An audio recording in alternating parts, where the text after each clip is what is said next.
We are thrilled. Our first guest is here to celebrate the release of her #1 CD. Speak Now. Please welcome four-time Grammy Award winner Taylor Swift. Hi.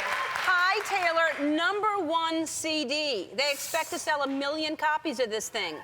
Like, more. That's the first week. And then what do you... That's so many, though. That's a lot for the first week. That's amazing. And you wrote the entire thing by yourself. Yes. Every song. That's something that makes me really proud of this album because, I mean, it took 2 years to make this album. And at some point in the process, I made the conscious decision to keep on writing it by myself.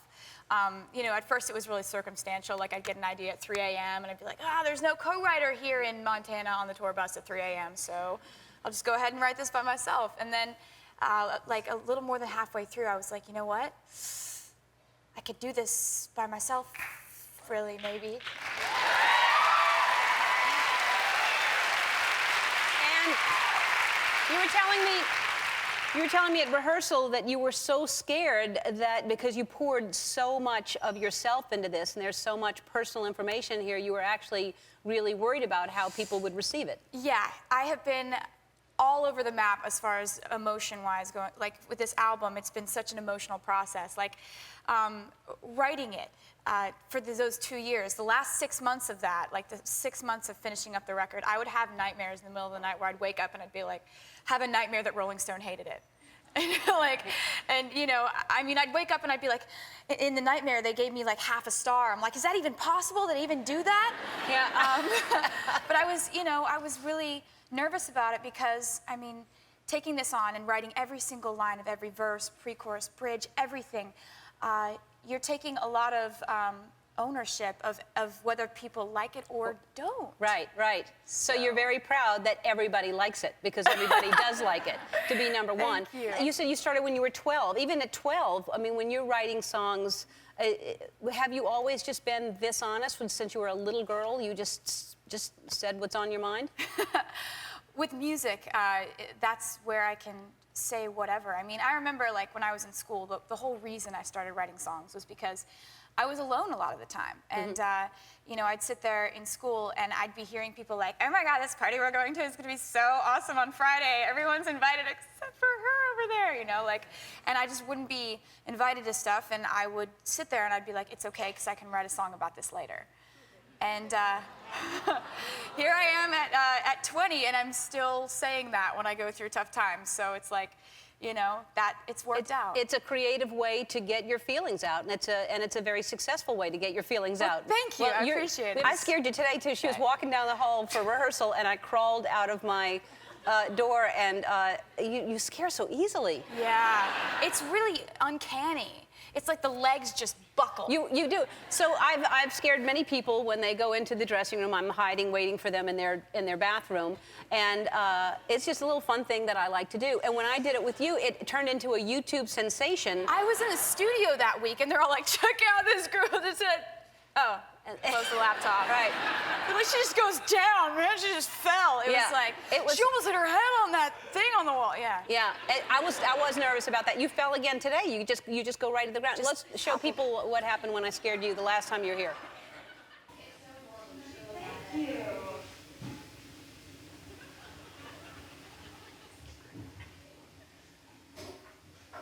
Oh.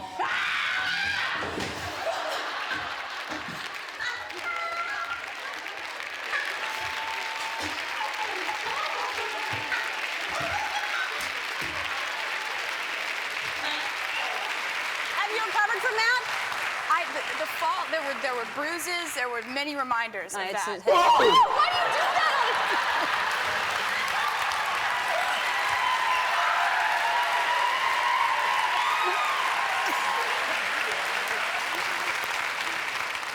So you moved out, you're living on your own now? You moved out from Mama? I am. Yeah? Yes. Yeah, and how is that being away from your mom? Oh, you know what? It's been wonderful. My family, they become well, you know, how do I say this? Because both my mom and my dad are around somewhere. You know, it's been amazing because it becomes a privilege to hang out with my parents because I don't see them all the time. Right. So, you know, we go to breakfast, we hang out, it's great. The one thing that I thought would change that didn't, though, is my mom, worst case scenario, Andrea. She jumps to a worst case scenario? She's done that since I was little, and I thought, you know, it's with health problems. Like when I was little, I would be like, I'd be blowing my nose if I had a cold or something. She'd be like, stop blowing your nose so hard. I'd be like, why? And she'd be like, you'll get a brain infection. Wow. So now, like, I was calling her the other day, and I was like, she's like, what are you about to do? I was, oh, I'm about to go running, and she's like, be careful. I was like, I'm running on a treadmill. She's like, have you ever YouTubed treadmill accidents? People can die on treadmill accidents. Wow. And it's kind of adorable. It's kind of like at this point I can like call it out and be like, Mom, back when I was 8 and you told me I would get a brain infection if I blowed my nose too hard, that wasn't true, was it? Because I Googled that. Yeah.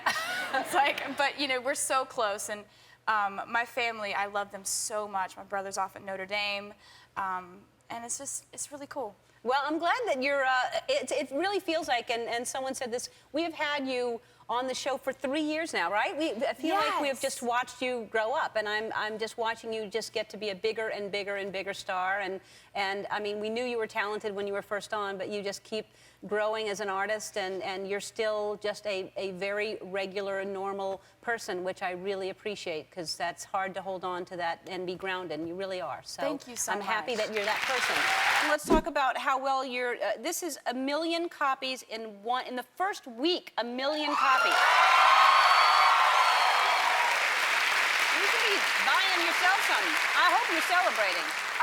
I'm still celebrating, and that came out October 25th. I mean, I'm just like, I am so blown away, because the thing about an album is you can make an album and put out an album, and only the fans determine what the number is next to that first week. I have nothing to do with what that number is, and the fact that my fans did that for me, I spend like every day thinking of how I can pay them back for that, because it's just unbelievable that they did that for me this year. Well, you pay them back by being completely adorable and talented and singing, and they feel like they know who you are, and you're being real, and I think that's how you pay them back, by keeping it real. Aww. Yeah. That's all you can do, is stay true to yourself. But you really have. I mean, since I first met you, you're the same girl. I mean, you keep, you know, you come back and you get older, and some people get jaded, and some people let this business, you know, shift them in a bad direction, and they get full of themselves, and you're still very humble, and you're still the same girl. And Thank you. I would say the same thing about you. Oh, well, thank you. Well, well, that's why we're cover girls. Yeah. So there's going to be, when we come back, you're going to sing, you're going to premiere your new song, and it seems like the songs, we get to follow your relationships in your songs. It's like we get to, but that's a creative.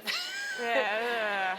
But it's good. It's a creative outlet, because things happen, and then you get to write about it. Oh, yeah. So you're how old are you? 21? Yeah. 21. So, but imagine going through relationships when you're that age, and what that's like. Much less in the public eye, and everybody gets to see pictures, because everyone gets pictures of, you know, paparazzi catches you with somebody, and we get to see all these things happen. But there's also feelings and heartbreak and all kinds of weird stuff that happens that you're feeling, and you're living it out in front of us, which has got to be hard. I think it's just obnoxious if I complain about anything. You know, as far as like, I hear people talk about like, oh, and the intrusions on my privacy. It's like there are a million other jobs you could have had. And for me, I've just come to an acceptance of the fact that this is my life. And if somebody, you know, wants to hide a relationship or has privacy issues, then we don't have the same viewpoint. Because for me, it's just like, live your life. If people happen to take pictures, then, you know, you laugh about it in the car afterward. It's whatever.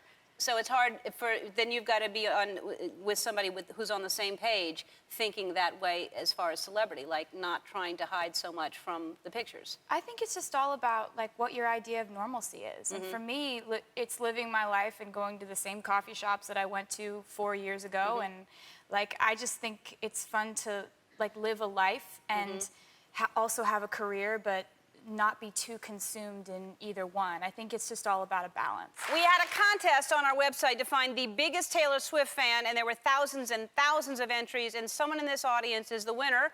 Where is Madeline Traver? How are you? I'm really, really good. All right, so here's the deal. Well, first of all, Taylor ran off to a benefit, and she sends her love, but she left gifts, so I'm giving you a lot of gifts and love from Taylor, all right? Okay. And where do you live? Where are you from? Northern California. Northern California, and what makes you the biggest Taylor fan? There's no one on this earth that just adores her, genuinely adores her more than I do. Like, she's an incredible person. You said it yourself. Yeah, she is. She has totally changed my life. I think she's amazing. She is amazing. All right, so I got some stuff for you, okay? So here's a whole bunch of stuff, a basket. There's an autographed hat. There's a bunch of CoverGirl. There's Nature Lux. There's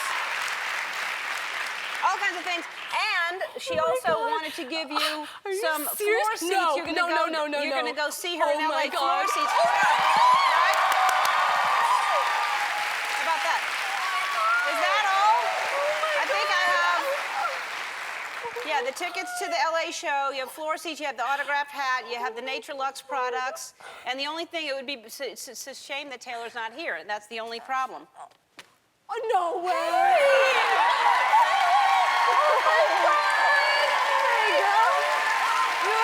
You can have VIP classes. You are so sweet, by the way.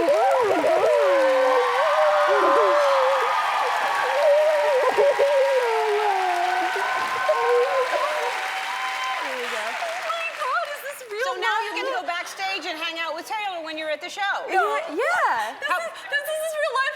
Oh my God, I feel like that David the tennis kid, except more minus the Nova kid. Oh my God, what? Those are seriously like some of the nicest things you were just saying. I was backstage. I was like, she's so nice. You're so nice. Oh my God, I can't All right. believe Well, it. congratulations. Thank you so much, Ellen. You're amazing. Thank you. You're love sweet. you. Well, I'm glad that you got to meet Taylor, and you're going to go see her. And I think you should wear that whatever day. Every day. Just every wear day. it every single day. This one's yours too. Yeah. Thank you. All right. Oh my God. All right. We'll be back.